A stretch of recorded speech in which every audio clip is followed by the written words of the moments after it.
मार्गं सत्यं जीवन येषु, प्रियतम येषु, अनुपम येषु। मार्गं सत्यं जीवन येषु, प्रियतम येषु, अनुपम येषु। सबको जय यीशु। आज की रोटी कार्यक्रम के द्वारा मैं आप सभी को ईश्वर के जीवंत वचनों को सुनने के लिए स्वागत करता हूं। आज के दिन में हम वचन सुनेंगे। मुख्य रूप से प्रभु का वचन कहता है, प्रभु की शिक्षा पर चलने वाला कभी नहीं मरेगा। प्रभु की शिक्षा पर चलने वाला कभी नहीं मरेगा, क्योंकि प्रभु की शिक्षा, प्रभु के वचन में जीवन है, शक्ति है, सामर्थ्य है, और ये इंसान को हमेशा आज़ाद रखेगा और जीवन देगा, और इस प्रकार से वो कभी नहीं मरेगा। इस बात को आज के सुसमाचार के द्वारा हमारे सम्मुख रखा है। आइए हम इस बात को सुने। संत यूहन्ना के अनुसार पवित्र सुसमाचार अध्याय 8 पद 51 से 59। यीशु ने यहूदियों से कहा, मैं तुम लोगों से कह देता हूँ, यदि कोई मेरी शिक्षा पर चलेगा तो वह कभी नहीं मरेगा।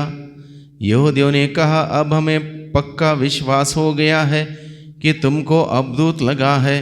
इब्राहिम और नबी मर गए, किंतु तुम कहते हो यदि कोई मेरी शिक्षा पर चलेगा तो वह कभी नहीं मरेगा।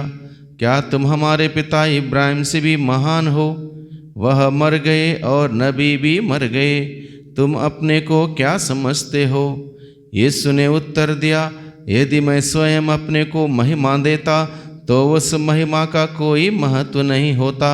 मेरा पिता मुझे महिमान्वित करता है, उसे तुम लोग अपना ईश्वर कहते हो, यद्यपि तुम उसे नहीं जानते। मैं उसे जानता हूँ।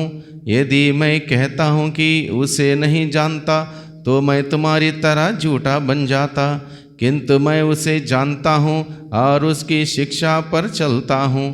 तुम्हारे पिता इब्राहिम यह जानकर उल्लसित हो गए कि वह मेरा आगमन देखेंगे, और वह उसे देखकर आनंद विभोर हो गए।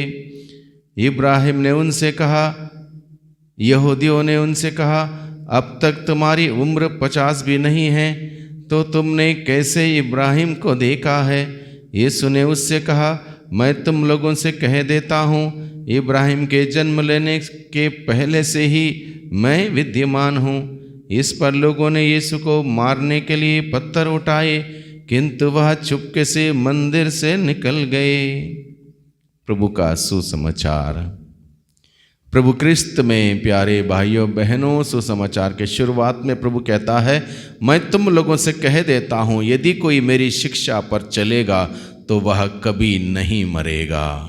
यानी कि प्रभु की शिक्षा, प्रभु का वचन जीवनदायक है, जीवन देने वाला है। वो इंसान को जिंदगी देगा, जीवन देगा, कभी मरने नहीं देगा। इसलिए बाइबल में हम लोग पढ़ते हैं, ईश्वर का वचन जीवंत है, सशक्त है, दुधारी तलवार से तेज है। वह हमारे अंतरतम में जब प्रवेश करेगा, वहाँ से जीवन फूट निकलेगा। इसलिए पेतरुस भी यही कहता है, जब यीशु ने पेतरुस से पूछा, क्या तुम लोग भी मुझे छोड़कर चले जाना चाहते हो? तो पेतरुस क्या बोलता है, प्रभु हम किसके पास जाएं? आपके पास है शब्द अनंत जीवन के। हम किसके पास जाएं प्रभु? आपके पास है शब्द अनंत जीवन के। विश्वास प्रभु पेतरुस ने घोषित किया, यह कहते हुए, आपके पास जीवन के शब्द हैं, आप स्वयं जीवन है।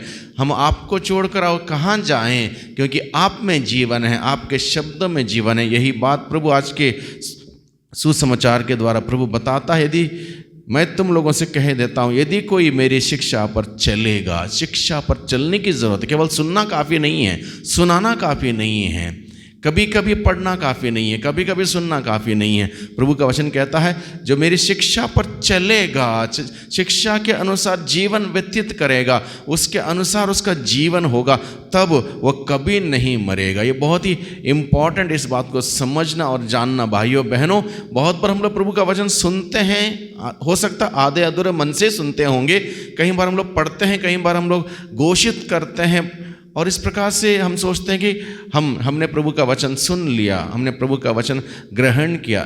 इतना पर्याप्त नहीं है।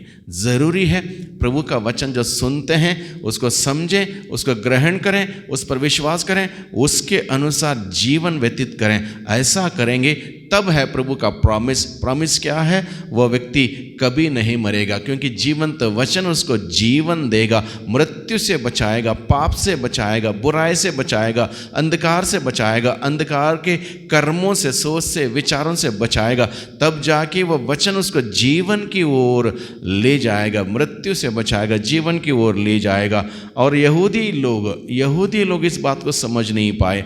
वो इब्राहिम को समझ पाए, क्योंकि इब्राहिम ईश्वर का मित्र था। अपने विश्वास के वजह से ईश्वर के प्रति श्रद्धा, भक्ति, आस्था रखने के बावजूद, जबकि उसकी खानदान के सभी लोग मूर्ति पूजक थे, तब भी इब्राहिम ने उस सच्चे पिता परमेश्वर दृढ़ अटल विश्वास करते हुए भरोसा रखा, इसलिए वह विश्वास का पितामह बन गया। और ये बात यहूदी लोग समझ पाए, इब्राहिम की बात, लेकिन प्रभु यीशु की बात समझ नहीं पाए।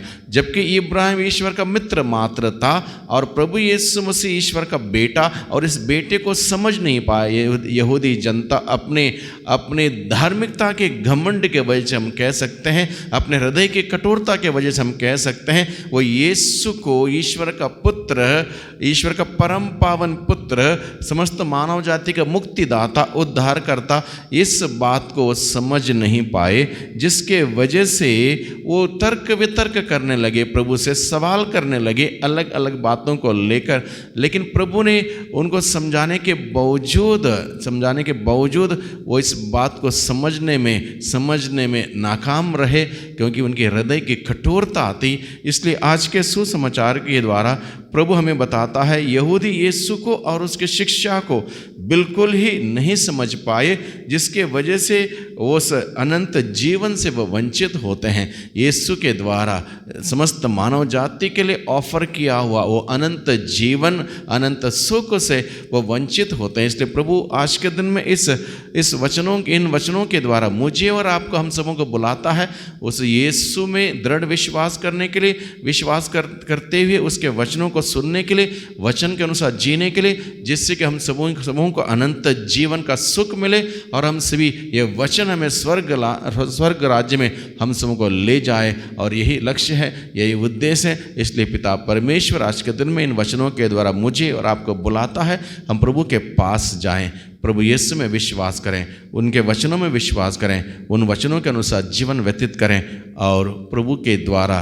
प्रॉमिस किया हुआ उस जीवन को हम सभी प्राप्त करें। वही प्रभु हमारी मदद करें। पिता, पुत्र और पवित्र आत्मा के द्वारा आमीन।